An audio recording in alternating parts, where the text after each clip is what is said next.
reporting now on September 3rd at 3:30. Okay, so I'd like to do roll call. So Chairperson, Mary Lou Ulloa, present. Vice Chairperson, Harshdeep Nada. Present. Commissioner Henry Ann Yee. Present. Secretary Angela Bianchini. Present. Okay, so if we could please stand to recite the Pledge of Allegiance. I pledge allegiance to the flag of the United States of America and to the republic for which it stands, one nation, under God, indivisible, with liberty and justice for all. Okay, thank you. So Angela, do we have any guests? We do not have any guests and we do not have any comments. Okay, so then we'll move to approval of the minutes from our August 6th meeting. So if you'll please review the minutes.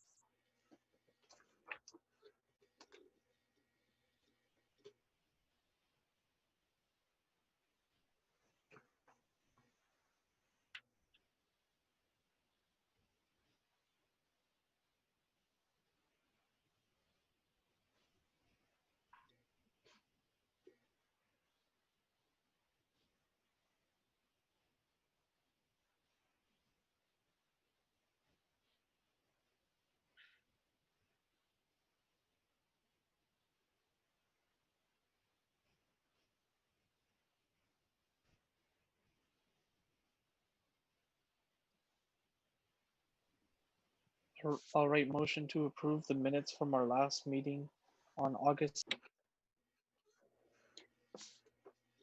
I second that motion. All in favor of approving the minutes from August 6th, 2020 meeting? Aye. Aye, motion passed, minutes have been approved. So now if you please review the agenda so we could approve the agenda.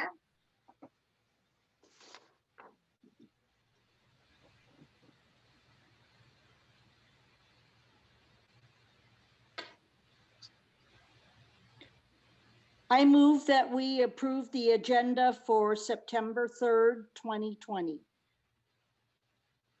I second that motion. Okay, all in favor of approving the agenda for September 3rd, 2020? Aye. Aye, motion passed, the agenda has been approved. Okay, so then chairperson's report. Well, I'd like to say that I attended the test book pickup for Washington High School because I had to drive my grandsons to pick up their books. And I just want to commend the classified staff that were on hand, and some of the certificated staff were there. It went rules. It was smooth. It was a smooth process. The only delay was the line, which of course you're in your car waiting, and that's expected. But as you drop your student off to go get his photo ID, and by the time you're picking up the textbooks, he's out there collecting his textbooks. So it ran really smoothly. So I commend them. And I assume all the other high schools had the same process. I just needed to make that comment. Good, thank you. Okay, so secretary's report. Secretary's report, a lot going on right now. So much is happening. We are moving so quickly and there's just a lot going on. We're distant learning. We're starting to bring our classified staff back. So we have all of SEIU back and we're still kind of working through the process in terms of what the bus drivers will do and what the less than 12-month employees can do that can't perform the work that they would normally perform without students. And so this is new to us. We're negotiating those ideas, and we're working with CSEA to start to bring some of the CSEA staff back, like I mentioned in this report. So we're moving slow. I think that there's still a lot of hesitancy with staff in terms of coming back. There's still some fear out there, and then there are the processes that we're, defining and redefining as we go in terms of potential exposure and what that looks like. And so, as we kind of work through all of these process, I think it's good that we're going slow to bring folks back. We're ensuring that the plexiglass is installed and that the staff have what they need in order to feel safe before they come back. So, whatever they're asking for, the gloves and the face coverings, and depending on the job class, so far it's been a little bit different for some folks coming back, but we're trying to just meet the staff's requests so that they feel safe when they do come back. Okay. That's one of our big to-dos right now, is just working with the staff to get them back. And then at the last board meeting, the board approved to resend the last 4.25 of the custodian layoff. So now all of the custodians will come back to work. We're still working on that this week because basically it's a backwards bumping of the layoff process. So whoever was laid off or whoever is entitled to the job, then we contact them and then kind of backwards map out where they have a right to, and then who has a right to the spot that they're leaving. And so it's just kind of like this domino effect that, oh gosh, never ending. So even when I say 4.25 employees or 4.25 FTE, it really affects like 25 employees. And so it's this huge domino effect. And so it's very, very time consuming, and we have to make sure that it's done right and that we're following the ed code. So Angela, the classified staff at the school site, I mean, like the office staff, are they going to be working from home, or they're going to be at the sites? We're working to get staff back. They've been doing a lot of work from home. What we're looking at right now is who cannot work from home and bringing those folks back first. So for example, the mailroom and the print shop. So they cannot work from home, right? They can't do the big full printing jobs from home. They can't collect the mail from home, and they can't ship it back out to the sites from home. So all of that work has to be done at the district office. And so that's why they were part of the first group to come back. The IT staff, we recognized early on that they cannot perform a lot of their functions at home because a lot of the wirings and the working that they're doing is connected to the district network and being plugged into the laptop carts. And I'm sure I'm not getting this all right, but nevertheless, a lot of the work that they have cannot be done from home. So that was a group that came back first. So what we're doing is just identifying who cannot work from home, and we're getting feedback from different sites and different directors about staff that can work from home, and if they're 100% set up to go, and staff that cannot work from home. And then what does that look like? So if you can work from home 3 days a week or 2 days a week and come in, then we can look at accommodating those schedules so that less staff are in the office at any given time, so we can follow that social distancing. Right when you get folks together, these are, people haven't seen each other, then they want to start talking about what they did over the weekend, or even though there's nothing to do over the weekend. But then you start having people talking and outside of their social bubble, and then that's when you have the potential exposure possibilities just increase. And so that's what we're trying to avoid. So looking at who can work from home and who cannot. And luckily our office many years ago, Raul Zamora started the process to get all of our documents online, and we have just continuously recreated our forms or transformed our forms into online products so that we could pretty much pick up. When we left, we were able to pretty much get our computers, set up printers, and go. And without even thinking about it, we didn't realize that other departments were not set up like that. And so, so there are some departments who are having more of a challenge working from home, just because you know, all of their forms are still in paper format, or families are coming in and filling out hard copies, and we don't have a electronic system or electronic database for all of our processes. So certain departments within the district and certainly some of the office staff are having more of a challenge working from home. And so those will be the ones we'll look at bringing back first. Thank you. Okay, so next we have new business. We have no new business. No new business. Okay, and item 10 in our agenda is other business. So we have item 10A, working out a class, and that reference is attached. The list is attached, and that's for information only. So if you'll please review it.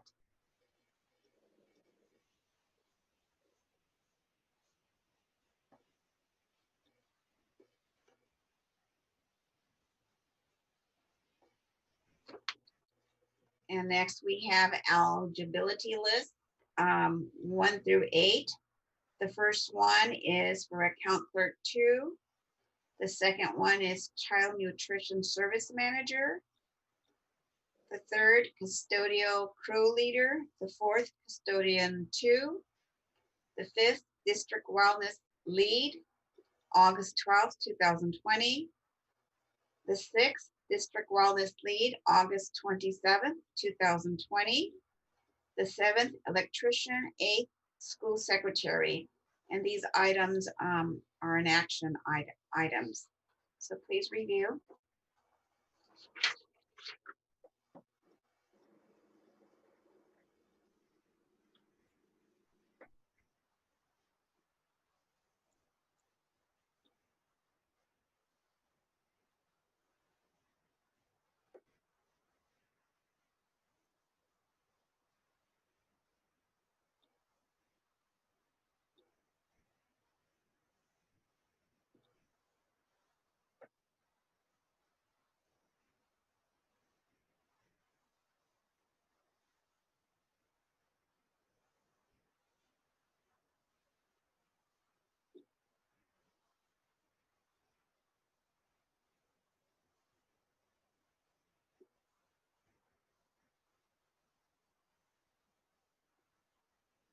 Angela, what would the description be for the district wellness lead?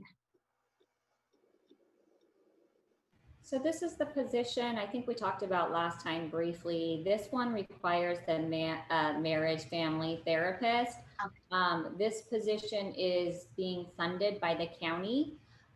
So I think we're having a challenging time with the amount of the funding that we've been given with the requirements for the position and what the position entails. And so we went out and we did the recruitment, and we only had one person, and then as we left it open, we got another person. But since that time, we've made 2 offers and they both declined. So we're not exactly sure what's going on. I think we might have one more option, and so if not, we may need to repost. But it is a position that we are counting on, and it is being funded by the county. So, okay, thank you.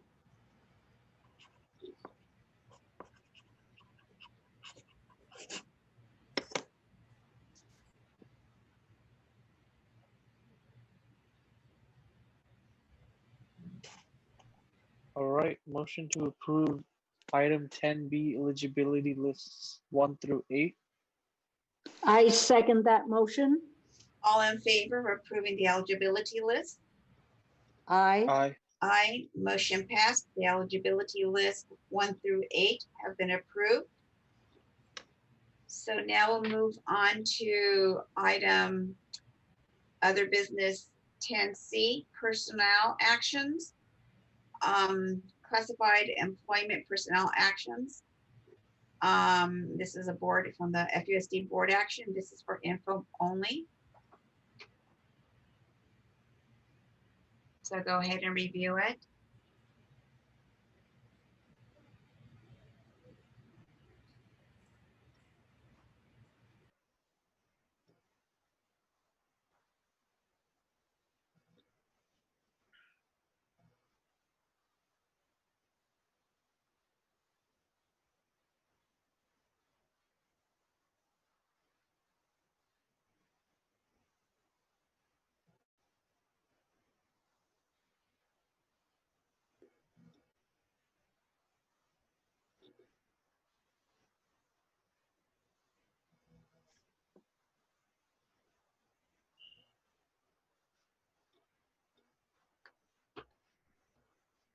Have you all had a chance to review it?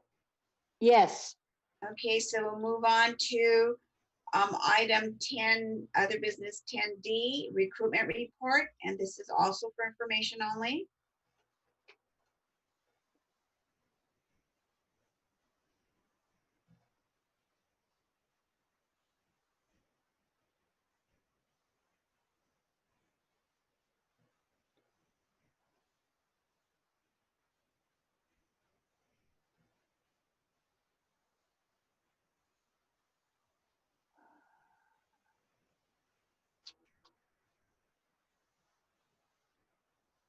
Are there any questions on the report? Nope. What looks good. is that employment transition specialist?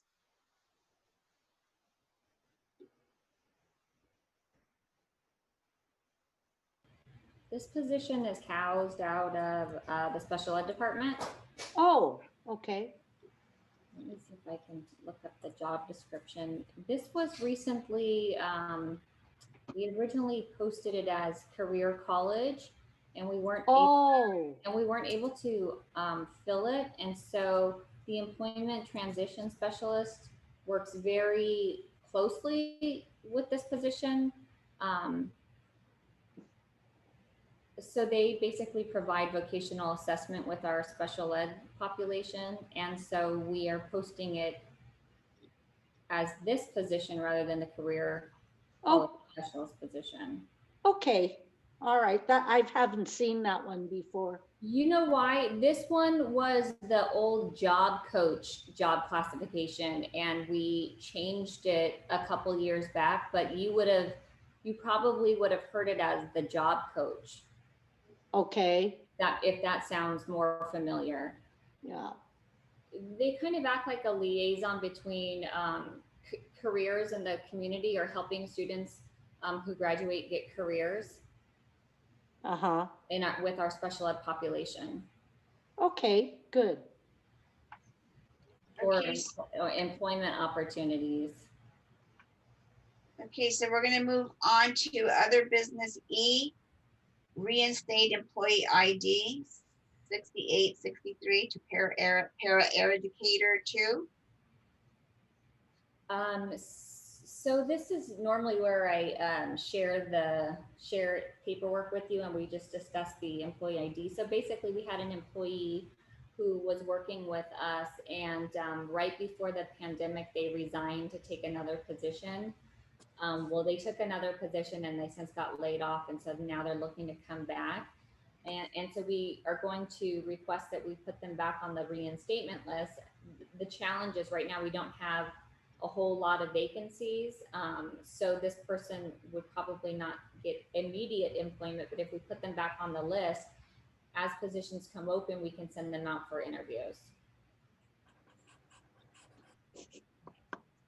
And this is an action item. Yes.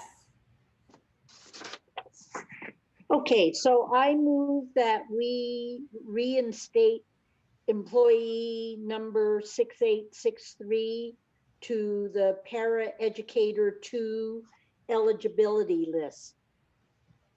I second the motion to reinstate employee ID 6863 to the para educator 2 eligibility list.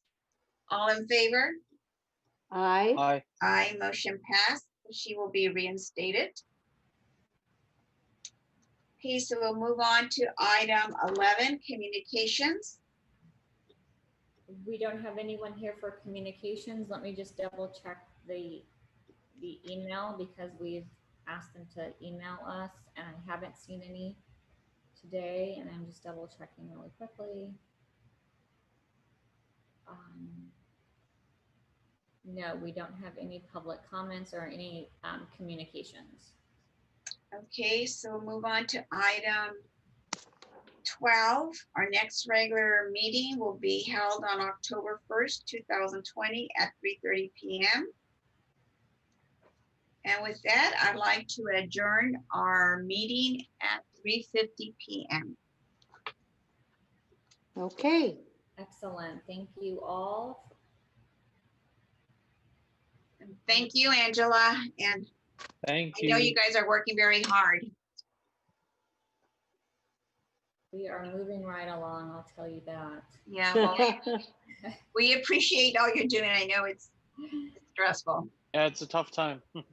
Yes. We will see you back on October 1st. Okay. All right. So much. All right. Bye-bye. Take care, everyone. Bye-bye. Bye. Thank you. Bye-bye.